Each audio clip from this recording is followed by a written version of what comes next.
देखिए, गणतंत्र दिवस से के अवसर पर आज हम लोगों ने सेलिब्रेट किया, फ्लैग का सम्मान किया, नेताओं को सम्मान किया। और हम सबसे बड़ी लोकतंत्र जो है देश का और विश्व का सबसे बड़ी लोकतंत्र, तो हम भी एक सरकार का अंग है। लेकिन कभी भी सरकार आजकल नहीं मानती कि विपक्ष भी लोकतंत्र का एक बड़ा अंग है। हम सलाह लेकर के संगठन सृजन का शुभारंभ करें, तो आने वाला समय में हम जिला से प्रखंड स्तर तक जो जिला कमजोर है उसको हम संगठन सृजन में चयन करेंगे।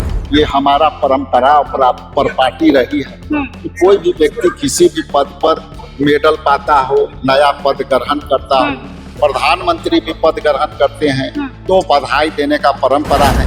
विपक्ष में रहते हुए, कांग्रेस में रहते हुए मोदी से सवाल किए, वो कितने बार गृह मंत्री से सवाल किए, वो कितने बार आंख में आंख डाल करके नीतीश कुमार से सवाल किए, वो कितने बार यहाँ के विपक्षी से में रहते हुए सरकार से सवाल किए। क्वेश्चन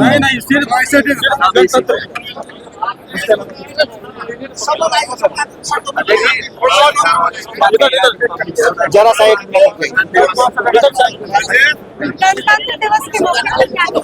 देखिए, गणतंत्र दिवस से के अवसर पर आज हम लोगों ने सेलिब्रेट किया, फ्लैग का सम्मान किया, नेताओं को सम्मान किया। ये परंपरा भारतीय इतिहास का परंपरा रहा है, संविधान का परंपरा रहा है। और इस संविधान जब हम लागू कर रहे थे तो उसी संविधान ने पूरे देश के नींव को मजबूत किया और लोकतंत्र के नींव को मजबूत किया। और हम सबसे बड़ी लोकतंत्र जो है देश का और विश्व का सबसे बड़ी लोकतंत्र है।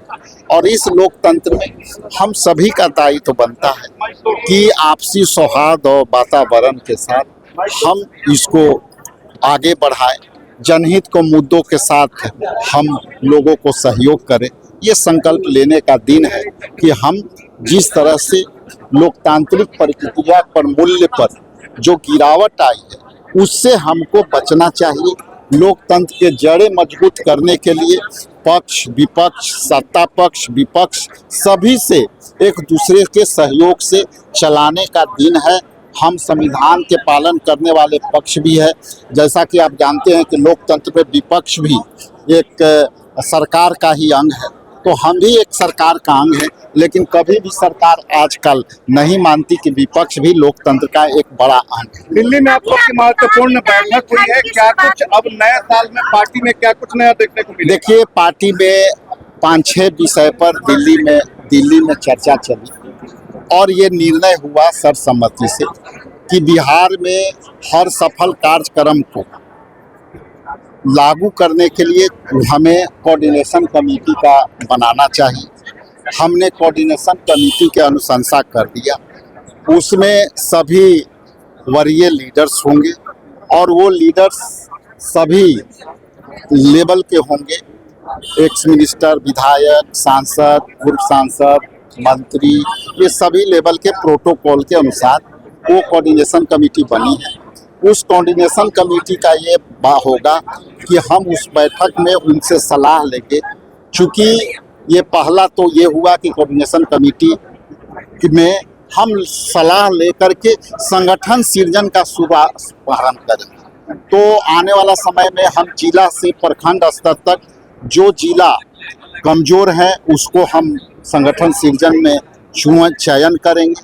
चयन करने की प्रक्रिया वही होगी जो AICC से ऑब्जर्वर अभी मनोनयन हुए हैं। बिहार से 3 उनके कोऑर्डिनेशन में 7 होंगे। ये 2 बात हो गई। तीसरी बात यह है कि अभी हम 2026 के लिए नई सदस्यता अभियान का शुभारंभ करने जा रहे हैं, जिसका हम तुरंत उसको जो है लागू करेंगे।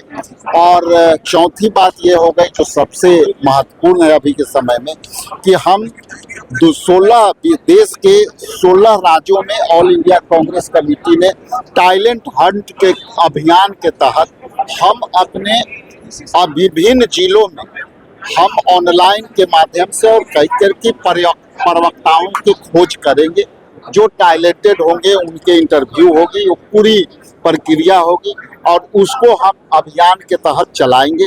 तो ये मुख्य ये बात है। अभी मनरेगा पर पूरा जिला का दौरा चल रहा है। अब तक हमने 7 जिला का दौरा किया है और हम मनरेगा मजदूरों को बीच जा करके ये अब काम कर रहे हैं और देख करके आश्चर्य होता है कि जब मनरेगा जो जॉबधारी थे उनके जॉब कार्ड देखने में 7-7 साल पहले जो काम किए हैं वो है उसके पास, उनके पास नहीं है। तो मनरेगा के अभियान को भी हम चलाएंगे और कल से फिर हमारा दरभंगा और मुजफ्फरपुर में मनरेगा पर कार्य करेंगे। तेजस्वी को बधाई देती है, राष्ट्रीय कार्यकारी अध्यक्ष बन गए हैं। देखिए, हम लोकतांत्रिक पार्टी हैं। यदि कोई व्यक्ति, ये हमारा परंपरा पर पार्टी रही है कि कोई भी व्यक्ति किसी भी पद पर मेडल पाता हो, नया पद ग्रहण करता हो, प्रधानमंत्री भी पद ग्रहण करते हैं तो बधाई देने का परंपरा है। तो बधाई देने में कोई जो है बधाई देने की ये परंपरा रही है, हमारी ये तहजीब और संस्कृति। सर, डॉक्टर शकील अहमद खान ने जिस तरीके से सवालिया निशान उठाए थे, कहा जा रहा था राहुल गांधी से मिलने नहीं दिया जा रहा है, आसपास जो लोग हैं वो उनसे मुलाकात नहीं करने और जो बड़े नेता उनको तवज्जो नहीं दिया जाए, उसको लेकर क्या? देखिए, आपने 2 सवाल सप्लीमेंट्री सवाल। पहला सवाल तो ये है कि जो व्यक्ति संचार मंत्री रहा, जो व्यक्ति बिहार प्रदेश कांग्रेस कमेटी का अध्यक्ष रहा, जो व्यक्ति गृह राज्य मंत्री रहा, जो व्यक्ति पूरे आजीवन काल में सत्ता में बैठा रहा, अब जो सत्ता के करीब रहने की जो आदत हुई, जो कांग्रेस पार्टी ने उनको आदत दिलाई, अब ये जान गए हैं लोग कि गांधी नेहरू परिवार ने जिस तरह से उनको इतनी ऊंचाई तक लाया, अब जानते हैं कि कांग्रेस पार्टी में संघर्षों का दिन चल रहा है और जब हम संघर्ष करेंगे तब हम सत्ता पाएंगे।